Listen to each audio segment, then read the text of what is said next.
దశరథ ద్వారా నిజం తెలుసుకొని సుమిత్ర తల్లిని రప్పించి దీప బిడ్డని కాపాడిన శివనారాయణ అసలు ఇదంతా ఎలా జరగబోతుందనేది ఈ వీడియోలో తెలుసుకుందాం. ఇక శ్రీధర్ అయితే కార్తీక్ దీప ఏదో నిజాన్ని దాచిపెడుతున్నారని డాక్టర్ చెప్పిన మాటలే గుర్తు చేసుకుంటూ ఉంటాడు.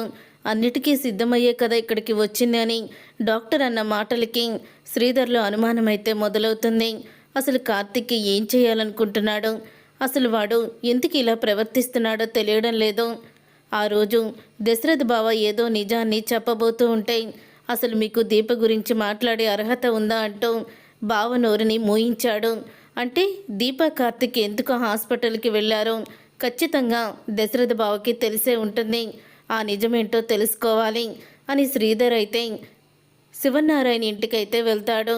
అప్పుడే శివనారాయణ ఇంటికి శ్రీధర్ వెళ్ళడంతో ఇక శ్రీధర్ని చూసిన పారిజాతం, ఏంటల్లుడు ఈ టైంలో కూడా నీకు అకౌంట్లు చూపించాలా మీ మావయ్య గారికి, పనిగట్టుకొని వచ్చావు అని అడుగుతూ ఉంటుంది పారిజాతం. అవునత్తయ్య గారు, అకౌంట్సే తేల్చాలి అని అంటూ ఉంటాడు శ్రీధర్ అయితే. సరే మీ అకౌంట్స్ ఏదో మీరు తేల్చుకోండి, నాకైతే నిద్ర ముంచుకొస్తుంది అని లోపలికి వెళ్ళిపోతుంది పారిజాతం.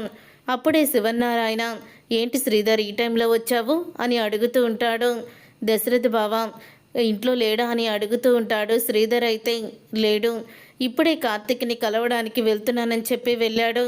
ఏమైంది, ఎందుకు దశరథని అడుగుతున్నావని అంటూ ఉంటాడు శివనారాయణ. అప్పుడే ఇక శ్రీధర్ అయితే ఏం లేదు మావయ్య గారు, వస్తాను అని వెళ్ళిపోతూ ఉంటాడు శ్రీధర్. టైం కాని టైంలో నువ్వు వచ్చావంటే నీకు ఏదైనా సమస్య అని ఉండాలి, లేకపోతే సమస్యకి పరిష్కారం చూపించమని అడగడానికన్నా నువ్వు వచ్చుండాలి. ఏం జరిగిందో చెప్పు అని అడుగుతూ ఉంటాడు. ఏం లేదు, నేను ఉదయం శౌర్య దీప గురించి ఏడుస్తూ ఉంటే తనని తీసుకొని హాస్పిటల్కి అయితే వెళ్ళాను. అప్పుడే డాక్టర్ దీపకి కొన్ని టెస్టులు చేస్తామని చెప్పారు. ఎన్ని టెస్టులు చేసినా దీప కడుపులో ఉన్న బిడ్డ దీప క్షేమంగా ఉండాలని నేను డాక్టర్తో చెప్తే, అదేంటి అన్నిటికీ తెగించి బిడ్డని పోగొట్టుకుందామనే కదా ఇక్కడికి వచ్చారు అని డాక్టర్ చెప్పింది మావయ్య గారు.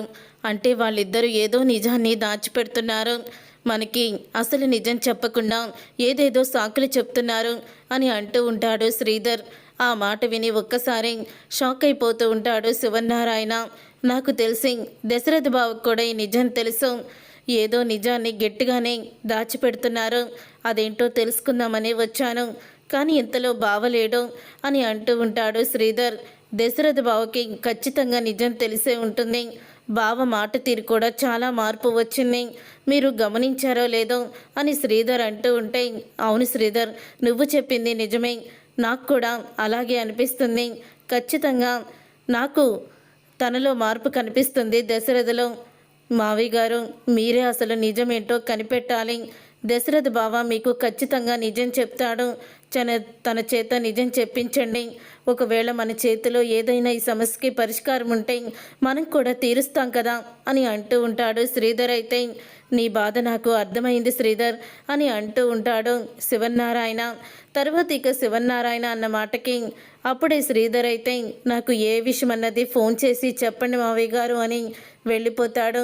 అలా శ్రీధర్ వెళ్ళిపోయిన కొంచెం సేపటికి దశరథ అయితే ఇంటికి వస్తాడు. దశరథ ఇంటికి వచ్చేసరికి శివనారాయణ సోఫాలో కూర్చొని ఆలోచిస్తూ ఉంటాడు. నాన్న ఇదేంటి నాన్న, ఇంకా మీరు పడుకోలేదా, ఈ టైంలో ఇక్కడ కూర్చొని ఆలోచిస్తున్నారేంటి అని అడుగుతూ ఉంటాడు. దశరథ ఏం లేదు దశరథ, నిన్ను ఒక నిజం అడగాలి అని అంటూ ఉంటాడు. నిజమా, ఏంటి నాన్న అది, ఇక్కడ కాదు నా రూమ్లోకి వెళ్దాం పదా అని వెంటనే దశరథని తీసుకొని తన రూమ్లోకి అయితే వెళ్తాడు శివనారాయణ.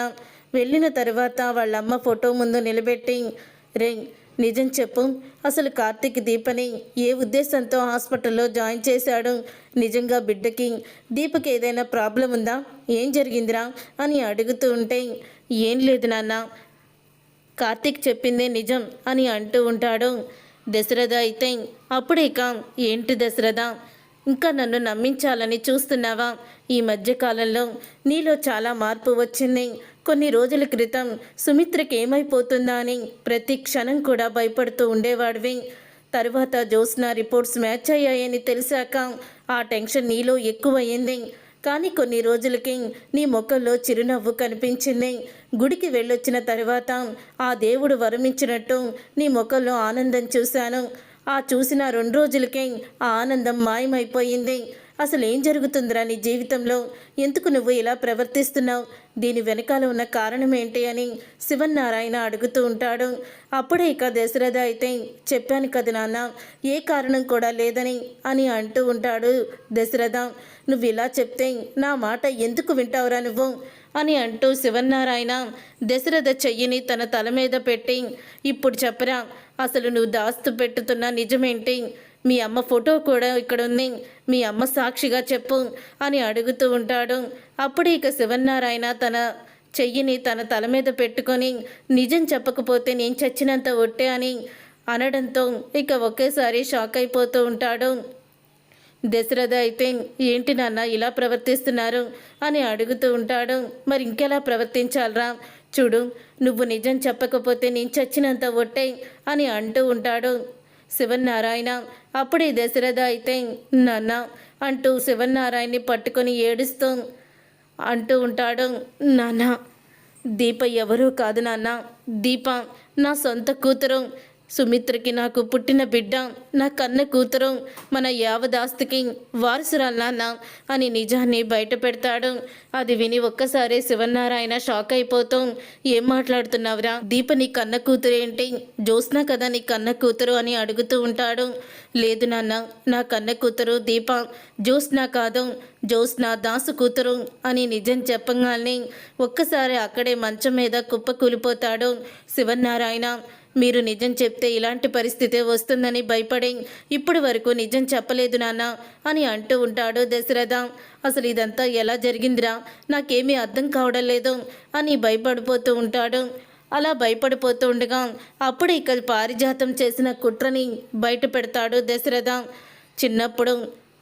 జ్యోత్స్న చిన్నప్పుడు అప్పుడే పుట్టిన బిడ్డని ఇద్దరిని కూడా మార్చేసింది పిన్ని. దాసు కూతురు చనిపోయిందని సృష్టించింది.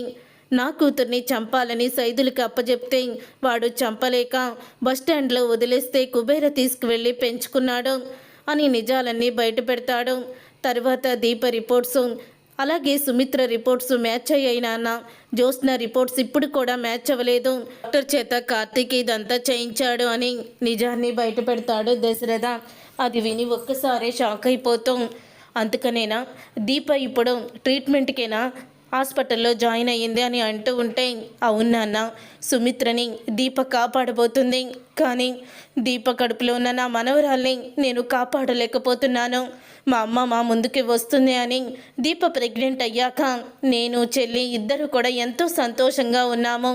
ఆ బిడ్డ మీద ఎన్నో ఆశలు పెట్టుకుంది కాంచన.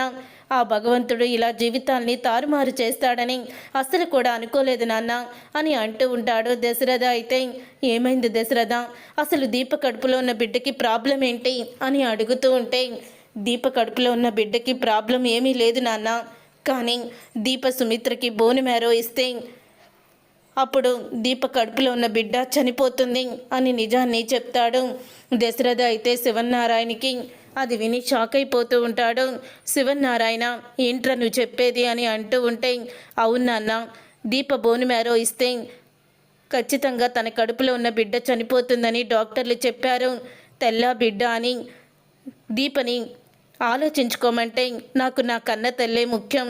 జీవితాంతం నా తల్లిని నా చేతులారా నేను లేకపోయానే అని నేను ఏడవకూడదు, బాధపడకూడదని తన బిడ్డని చంపేసుకొని ఇప్పుడు సుమిత్ర ప్రాణాల్ని కాపాడబోతుంది. ఈ విషయం తెలిస్తే చెల్లి ఎలాగ రియాక్ట్ అవుతుందో అని ఎవ్వరికి కూడా ఈ విషయం తెలియకుండా దీప కడుపులో ఉన్న బిడ్డకి ఏదో ప్రాబ్లం ఉందని అబద్ధాలు చెప్పి ఇప్పుడు ఈ నాటుకు వాళ్ళు హాస్పిటల్లో జాయిన్ అయ్యారు అని నిజాలను బయట పెడతాడు. అప్పుడే ఆ మాట విని, నాన్న, దీప తన బిడ్డని కోల్పోయి సుమిత్రని కాపాడుతుంది, కానీ సుమిత్రని చూసినప్పుడల్లా చనిపోయిన నా మనవరాలే గుర్తుకొస్తుంది నాన్న, గుర్తుకొస్తుంది. సుమిత్ర వాళ్ళ అమ్మన్న ఉన్నా సరిపోయేది, కానీ పిన్ని కారణంగా ఆ రోజు అవమాన భారంతో చెప్పా పెట్టకుండా అర్ధరాత్రి ఆవిడ ఇంట్లో నుంచి వెళ్ళిపోయింది. ఎక్కడికి వెళ్ళిందో ఏమైందో కూడా తెలీదు. మొత్తం వెతికించాం కానీ ఎక్కడా కూడా దొరకలేదు అని చాలా బాధపడుతూ ఉంటాడు దశరథ అయితే. అప్పుడే ఇక శివనారాయణ అయితే, రే దశరథ, ఈ మధ్యకాలంలో ఆవిడ నాకు ఫోన్ చేసిందిరా. ఎలా ఉన్నారు శివనారాయణ గారు, మా కూతురు ఎలా ఉందని కూడా అడిగింది. నేను అప్పుడు బయట ఉన్నాను అని చెప్పి అంటూ ఉంటాడు శివనారాయణ. కానీ తన ఫోన్ నెంబర్ కూడా నాకు ఇప్పుడు గుర్తులేదు అని అనడంతో అప్పుడు ఫోన్ చేసింది. ఆ తర్వాత మళ్ళీ ఎక్కడున్నారని అడిగితే చెప్పలేదు. చెప్తే మళ్ళీ తనని ఇంటికి తీసుకొస్తామని తను మాట్లాడలేదు. ఇప్పుడు ఏం చెయ్యాలరా అని అడుగుతూ ఉంటే, అదే నాకు అర్థం కావడం లేదు నాన్న. తను ఎక్కడుందో ఎలా తెలుస్తుంది? ఆ భగవంతుడే ఇక దారి చూపించాలి అని దశరథ అంటూ ఉంటాడు. కానీ ఈ విషయాన్ని ఎట్టి పరిస్థితుల్లో ఎవ్వరికీ కూడా తెలియనివ్వకూడదు నాన్న అని దశరథ అయితే మాట తీసుకుంటాడు శివనారాయణ దగ్గర. ఏంట్రా, మన ఇంటి వారసురాలు అలాగ ఏమీ కాకుండా కష్టాలు పడుతూ ఈ పారిజాతం జ్యోత్స్న కారణంగా తను అంత మానసిక వేదన్ని అనుభవిస్తుంది. ఇప్పుడు ఆ భగవంతుడు ఇంకో బాధని తనకి ఇచ్చాడు. అసలు దీపకి నా ఇన్ని కష్టాలు అని శివనారాయణ బాధపడుతూ ఉంటాడు. అవునాన్న, నా కూతుర్ని నేను అన్ని కష్టాలు పెట్టాల్సి వస్తుంది. నా కూతుర్ని దగ్గరుండి నేనే కష్టాలు ఊబిలో పడేసినట్టుంది అని బాధపడుతూ ఉంటే నువ్వేం చేస్తావు అని అంటూ ఉంటాడు శివనారాయణ అయితే. తర్వాత రోజు ఇక శివనారాయణ గురువుగారి దగ్గరికి అయితే వెళ్తాడు. స్వామి, ఇప్పుడు అనుకోని కష్టాలు మా కుటుంబాన్ని అతలాకుతలం చేస్తున్నాయి. అసలు ఏవి కూడా ఈ జన్మలో అలాంటివి వినవేమో అనుకున్నవి వినాల్సి వస్తుంది అని అంటూ ఉంటాడు గురువుగారితో. అప్పుడు ఇక గురువుగారు అయితే, నీ మనసులో ఉన్న ఆవేదన చింతన అన్నీ కూడా దూరం అవుతాయి దశరథ, కంగారు పడకు అని అంటూ ఉంటాడు స్వామీజీ అయితే. అప్పుడు ఇక అన్న మాటకి గురువుగారు, మీరు చాలా శక్తివంతులు, మీలో ఎన్నో మహిమలు ఉన్నాయి. సుమిత్ర వాళ్ళమ్మ ఎక్కడుందో కాస్త తెలియచెప్పండి. తను ఎక్కడుందో మీ దివ్య దృష్టితో చూసి తెలియచేయండి అని అంటూ ఉంటాడు శివనారాయణ అయితే. అప్పుడు ఇక గురువుగారు అయితే, నీకు వచ్చిన ఆలోచనే ఆవిడ నీకు కళ్ళకి ఎదురుగా కనిపించేలా చేస్తుంది శివనారాయణ, కంగారు పడుకో అని అంటూ ఉంటాడు గురువుగారు. అప్పుడు ఇక స్వామీజీ అయితే, సరే, నీకు ఏ కష్టం ఉండదు, నువ్వు అనుకున్నది తప్పకుండా జరుగుతుంది, దిగులు పడకు, నీ ఇంటి వారసురాలకి ఎటువంటి హాని జరగదు అని అంటూ ఉంటాడు శివనారాయణతో గురువుగారు అయితే. ఇక గురువుగారు చెప్పిన మాటలకి ఆనందపడుతూ శివనారాయణ అయితే ఇక వెళ్తూ ఉంటాడు. అలా వెళ్తున్న శివనారాయణకి తన ఫ్రెండ్ అయితే ఒక వీడియోని పంపిస్తాడు. అప్పుడు ఇక శివనారాయణకి ఫోన్ చేస్తాడు శివనారాయణ. మనలాంటి వయసు ఉన్నవాళ్ళు ఎంతోమంది అనాథ శరణాలలో ఉంటున్నారు. వాళ్ళకి మన తరపున ఏదైనా మనం ఏదో ఒకటి చెయ్యాలి. అందుకని ఒక వృద్ధాశ్రమాన్ని మన ఫ్రెండ్స్ అందరూ కూడా కనుక్కున్నారు. ఆ వృద్ధాశ్రమానికి మన ఫ్రెండ్స్ తరపున మేము ఇంతని ఫండ్స్ కలెక్ట్ చేస్తున్నాము, నువ్వెంత ఇస్తావు? నీకు పంపించిన వీడియో అదే ఆ ఆశ్రమమే అని అంటూ ఉంటాడు శివనారాయణ ఫ్రెండు అయితే. అప్పుడు ఇక శివనారాయణ ఫ్రెండు అలా అన్న తర్వాత అప్పుడే శివనారాయణ, సరే, నేను ఎంతో కొంత తప్పకుండా ఇస్తాను అని చెప్పి ఫోన్ పెట్టేస్తాడు. అప్పుడు ఇక వీడియోనైతే ఓపెన్ చేసి చూస్తాడు. అలా వీడియోని ఓపెన్ చేయగానే అదే అనాథాశ్రమంలో సుమిత్ర తల్లి అయితే కనిపిస్తుంది వీడియోలో. ఇక సుమిత్ర తల్లి కనిపించడంతో అప్పుడు ఇక ఆ వీడియోలో సుమిత్ర వాళ్ళ అమ్మని చూసి షాక్ అయిపోతూ ఉంటాడు శివనారాయణ. పార్వతి ఇక్కడే ఉంది అనాథాశ్రమంలో అని అనుకుంటూ ఇక వెంటనే అక్కడికైతే వెళ్తాడు. శివనారాయణని చూసిన పార్వతి అయితే, ఎలా ఉన్నారన్నయ్య అని అడుగుతూ ఉంటుంది. అమ్మ పార్వతి, ఆ భగవంతుడు ఈరోజు నువ్వు నాకు కనిపించేలా చేశాడు. నీ కూతుర్ని నువ్వే కాపాడుకోవాలమ్మా అని అంటూ ఉంటే, ఏమైంది నా సుమిత్రకి అని అంటూ బాధపడుతూ ఉంటుంది. అప్పుడే తనకు వచ్చిన క్యాన్సర్ గురించి చెప్పడంతో ఇక చాలా బాధపడుతూ ఏడుస్తూ ఉంటుంది. నువ్వు రామ్మా, నీ కూతుర్ని నువ్వే కాపాడుకోవాలి. రక్త సంబంధికులు మాత్రమే బోను మ్యారో ఇస్తే నీ కూతురు బ్రతుకుతుందని డాక్టర్లు చెప్పారు అని అనడంతో, అదేంటి, సుమిత్రకి కూతురుంది కదా, జ్యోత్స్న ఇవ్వడం లేదా అని అడుగుతూ ఉంటుంది. పార్వతి అయితే, లేదమ్మా, జ్యోత్స్న సుమిత్ర కన్న కూతురు కాదు, దీప కన్న కూతురు, దీపే మా ఇంటి వారసురాలు అని నిజాల్ని బయట పెడతాడు. కానీ ఇప్పుడు దీప కడుపుతో ఉంది. కడుపులో ఉన్న బిడ్డని చంపుకొని తన కన్న తల్లిని కాపాడుకోవడానికి నా మనవరాలు సిద్ధపడింది. కానీ అది జీవితాంతం మాకు నరకమే కదా. తనకి మళ్ళీ పిల్లలు పుట్టే అవకాశమే లేదని డాక్టర్లు తేల్చి చెప్పేశారు. అందుకనేనమ్మా నువ్వు వచ్చి నీ కూతుర్ని కాపాడాలి అని అంటూ ఉంటే, వస్తానన్నయ్య, తప్పకుండా వస్తాను, పదండి వెళ్దాం. నా కూతురు కన్నా నాకు కూడా ఏమీ కూడా ఎక్కువ కాదు. ఇన్ని రోజులు మీ ఇంట్లో ఉంటే పారిజాతం అన్న మాటలకి తట్టుకోలేక బయటికి వచ్చేశాను. సుమిత్ర ఇంట్లో, దశరథ మీరు తనని సొంత మనుషుల్లాగానే చూసుకుంటారు. నా కూతురికి అక్కడ ఏ బాధ ఉండదు అనే ధైర్యంతోనే ఇక్కడికి వచ్చి ఉంటున్నాను అని అంటూ ఉంటే, ఆ మాట విని అప్పుడే ఇంకా శివనారాయణ చాలా ఆనందపడుతూ ఉంటాడు. ఇక శివనారాయణ అయితే వెంటనే పార్వతిని తీసుకొని హాస్పిటల్కి అయితే వస్తాడు. హాస్పిటల్కి వచ్చిన తర్వాత అప్పుడు ఇక శివనారాయణ అయితే, డాక్టర్ ఆగండి అని అంటూ ఉంటాడు. డాక్టర్ హారికతో, ఏంటి తాత ఇలా వచ్చావు అని అడుగుతూ ఉంటే, రే దశరథ నాకు నిజం చెప్పేశాడ్రా అని అంటూ ఉంటాడు. శివనారాయణ ఆ మాట విని కార్తీక్, దీప, డాక్టర్ కూడా షాక్ అయిపోతూ ఉంటారు. అమ్మ దీప, నువ్వు నీ కడుపులో బిడ్డని చంపుకోవాల్సిన అవసరం లేదమ్మా, లేదు అని అంటూ ఉంటే, ఏంటి తాతయ్య చెప్పేది అని అంటూ ఉంటే, ఇదిగోనమ్మా మీ అమ్మమ్మని తీసుకొచ్చాను, సుమిత్ర వాళ్ళమ్మ అని అంటూ ఉంటాడు శివనారాయణ. అప్పుడు ఇక దశరథకి శివనారాయణ ఫోన్ చేసి హాస్పిటల్కి రమ్మనడంతో శివనారాయణ కూడా హాస్పిటల్కి అయితే వచ్చేస్తాడు. అలా హాస్పిటల్కి వచ్చిన తర్వాత అప్పుడు ఇక శివనారాయణ అయితే అంటూ ఉంటాడు, రే దశరథ, నీ మనవరాల్ని కాపాడుతున్నాన్రా, మీ అత్తగారిని తీసుకువచ్చాను అని శివనారాయణ అంటూ ఉంటే, నాన్న అత్తయ్య గారు మీరు వచ్చేసారా, మీరు నిజంగా మా పాలిట దేవతే అని అంటూ ఉంటాడు.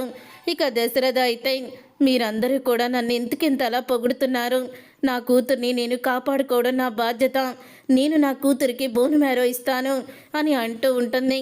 అప్పుడే ఇక డాక్టర్ అయితే ఇక అన్ని టెస్టులు అయితే చేస్తారు. చేసిన తర్వాత మీకు పర్ఫెక్ట్గా సుమిత్ర గారి శాంపిల్స్ అన్నీ కూడా మ్యాచ్ అయ్యాయి. దీప నిజంగా నీ కడుపులో ఉన్న బిడ్డ చాలా అదృష్టవంతురాలు, మృత్యువుని జయించి అమ్మ ఒడిలో ఎదుగుతుంది అని అంటూ ఉంటుంది డాక్టర్ హారిక అయితే. ఇక ఆ మాట విని ఎంతో సంతోషపడిపోతూ ఉంటారు కార్తీక్, దీప ఇద్దరు కూడా. ఇక సుమిత్ర వాళ్ళ అమ్మ అయితే బోను మ్యారో ఇస్తూ ఉంటుంది. ఇక దశరథ అయితే ఇంటికైతే వెళ్తాడు. సుమిత్ర సుమిత్ర అని పిలుస్తాడు. అప్పుడు ఇక సుమిత్ర అయితే బయటికి వస్తుంది. ఏంటండి ఇంత ఆనందంగా ఉన్నారేంటి అని అడుగుతూ ఉంటుంది. అప్పుడే జ్యోత్స్న అయితే ఇప్పటి వరకు దిగులుగా ఉన్న డాడీ సడన్గా ఇంత ఆనందంగా ఉన్నాడేంటి అని షాక్ అయిపోతూ ఉంటుంది.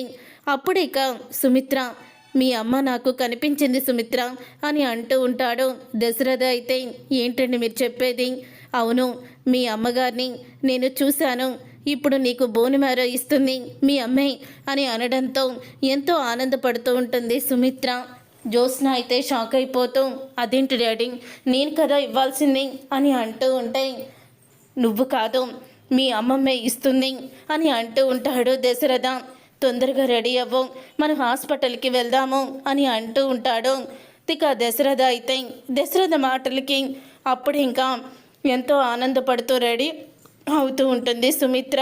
ఇదేంటే సుమిత్ర వాళ్ళమ్మ ఎప్పుడో నేను తిట్టానని ఇంట్లో నుంచి వెళ్ళిపోయింది, మళ్ళీ సడన్గా వచ్చిందేంటి అని అడుగుతూ ఉంటుంది పారిజాతం జ్యోత్స్నాని. అదే నాకు అర్థం కావడం లేదు గ్రాని అని అంటూ ఉంటుంది జ్యోత్స్న. ఇక దీపని తీసుకొని కార్తీక్ ఇంటికైతే వస్తాడు. వచ్చిన తర్వాత ఇక అంటూ ఉంటాడు కార్తీక్ అయితే, అమ్మా నువ్వేమీ భయపడకు, ఇక నీ మనవరాలికి ఏమీ కాదు అని అంటూ ఉంటే, ఏంట్రా నువ్వు చెప్పేది, అవునమ్మా దీప కడుపులో ఉన్న బిడ్డ సేఫు, దీపకి ఇక బిడ్డకి ఎటువంటి ప్రమాదం లేదు, ఆ భగవంతుడు మన మొర ఆలకించాడు అని అంటూ ఉంటాడు కార్తీక్ అయితే. కార్తీక్ అన్న మాటలకి అప్పుడే చాలా ఆనందపడుతూ ఉంటుంది కాంచన అయితే. మీకు ఇచ్చిన మాటని మేము నిలబెట్టుకుంటున్నాం అత్తయ్య అని చెప్తూ ఉంటుంది దీప. ఇక కాంచన కూడా చాలా ఆనందపడుతూ ఉంటుంది. చూసారుగా ఫ్రెండ్స్, రాబోయే కథలో ఖచ్చితంగా ఇలాగే జరగబోతుంది. సుమిత్ర తల్లి రాకతో ఊహించని మలుపు తిరగబోతుంది కదా. మరి ఇలాగే జరగాలని మీరైతే కోరుకుంటున్నారా? అయితే వీడియోని తప్పకుండా లైక్ చేసి ఛానల్ని సబ్స్క్రైబ్ చేసుకొని పక్కనే ఉన్న గంట సింబల్పై ఆల్ అని క్లిక్ చేయండి. అప్పుడే మేము పెట్టే ప్రతి వీడియో మీరు మిస్ కాకుండా చూసేవచ్చు.